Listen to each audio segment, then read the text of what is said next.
Hey Railfan friends, welcome back to another Remford Central episode. It's been almost a year since the last one. What is this, episode 7? So yeah, I've got quite a few things to show you.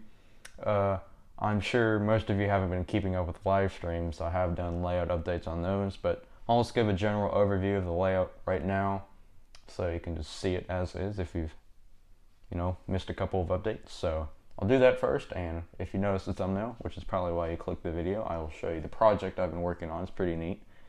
And yeah, we'll just get started. Right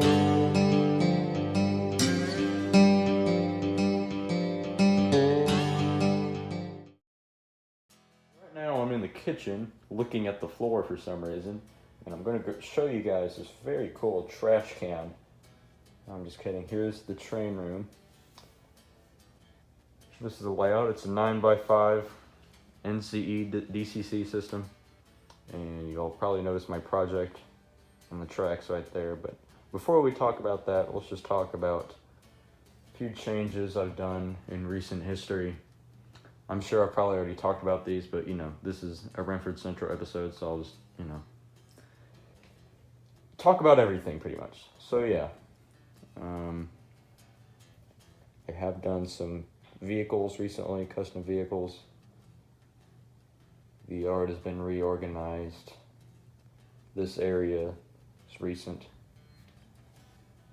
And then I'm sure everyone knows the Pepsi plant, all that, as you can see. Over here is a new change. I have done the roundhouse interior. I officially took the roof off. I think it'd be cool to have one of those cutaway scenes, so I just put some details in there. I know it says Firestone, which is a tire company, but workshop details looks good enough. I have 1404 in the shop and then 3123 on the turntable. And the loud clicking noise is Remy walking around. She can come in here now because the gate has been taken out because, well, I'll get to that in a moment, but yeah. That's about it for the layout. I did do a line of bushes back there behind that manifest here. I'll go over there real quick. Hopefully the camera work isn't too bad. I haven't done one of these in a while. But yeah, just to even it out a bit. But yeah, there's a display case there. And you might remember this shelf being where I stored my locomotives and books and all that. Just moved it out of the way. Not sure if it'll stay in here, but I've just got some random stuff on it. And there's Remy. But yeah, this is my grandfather's cabinet, and we are selling our farm, so the house had all the stuff out of the house had to go. So I got the cabinet, and it's pretty cool.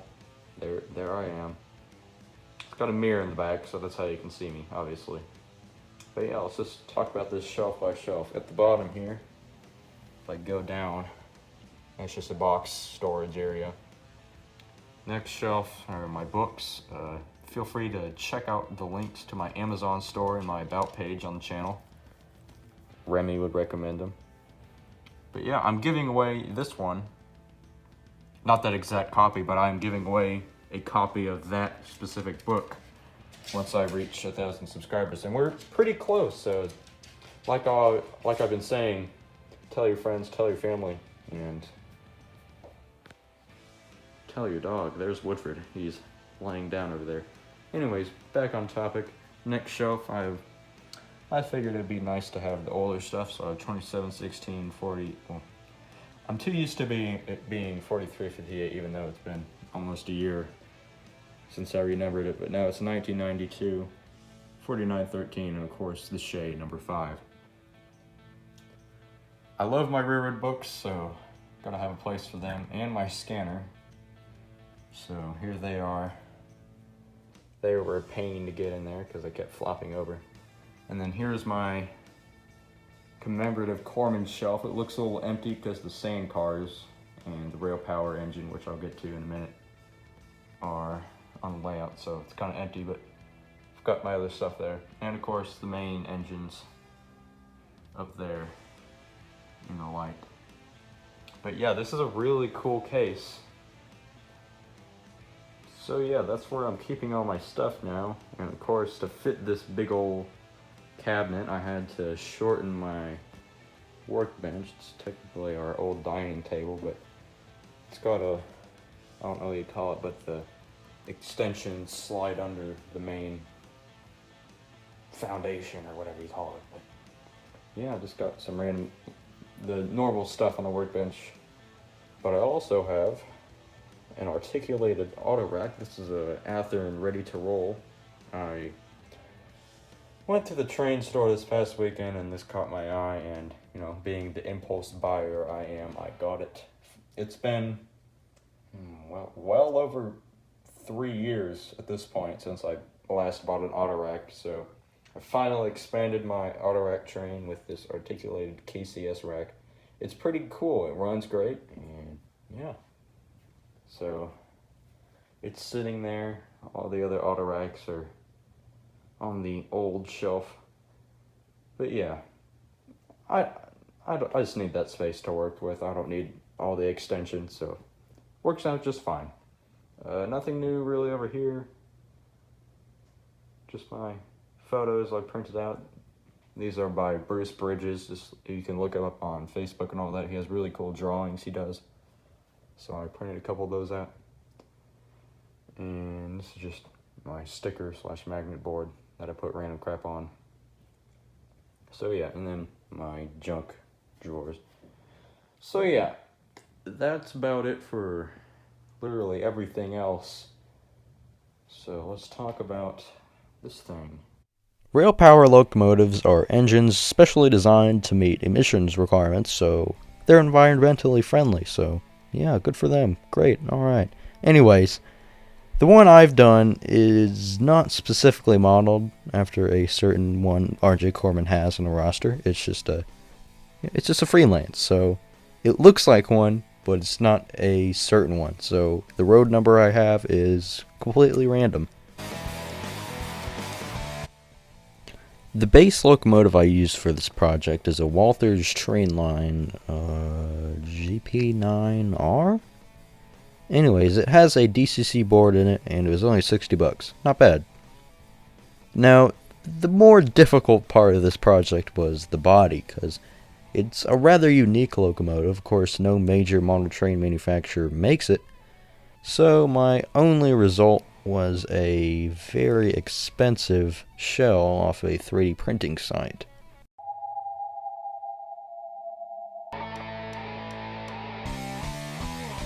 Anyways, once I had my materials together, I got to work. The red is a spray paint with a primer mixed in, and it worked pretty good. The white accents, like the roof and all that was hand painted. So the decals, they are microscale. I was surprised to find such an obscure locomotive with, name brand decals for it. So yeah, they were on Amazon too, so it worked out. After a few weeks, I finally completed this fun and sometimes aggravating project.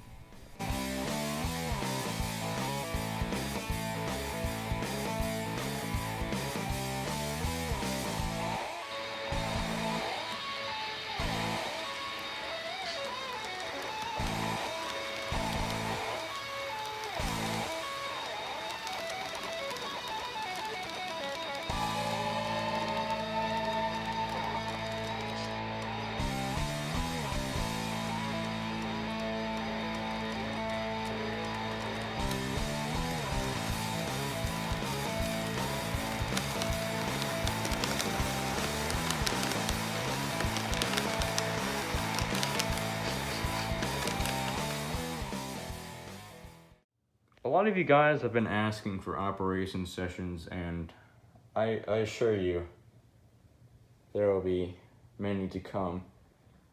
I think I've finally decided on a Pepsi plant consist to serve the Pepsi plant, of course. I have 2 box cars for products, and then raw materials and a tank car, of course, for the tanks. So yeah, that should do it. Maybe in the next episode, I'm not quite sure. I'll do a specialized segment for that. or just make an entire episode out of it. I don't know, but yeah, be on the lookout for that. I'll definitely do some more of that stuff. I know you guys enjoy them. I know running trains in a circle is one thing, and I know you guys want to see, detailed running. So that's about it for this episode of Remford Central. I'm glad to get back into this. Like I said, we're almost to 1,000 subscribers, so be sure to spread the word, and we'll commence the book giveaway. A signed copy, of course. I meant to add that detail. But yeah, I will sign the winner's book. Yours truly. But yeah, that's about enough of me babbling on about trains and all that. Like I've said in some live streams and all that, I will be doing, I'm branching out, so expect some car videos, maybe some aviation. I don't know. I don't just like trains, so if you haven't already, check out that muscle car video.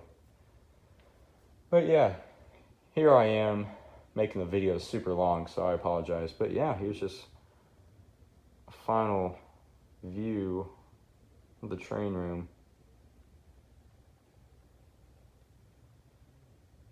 And I'll see you guys in the next one. Thank you for watching.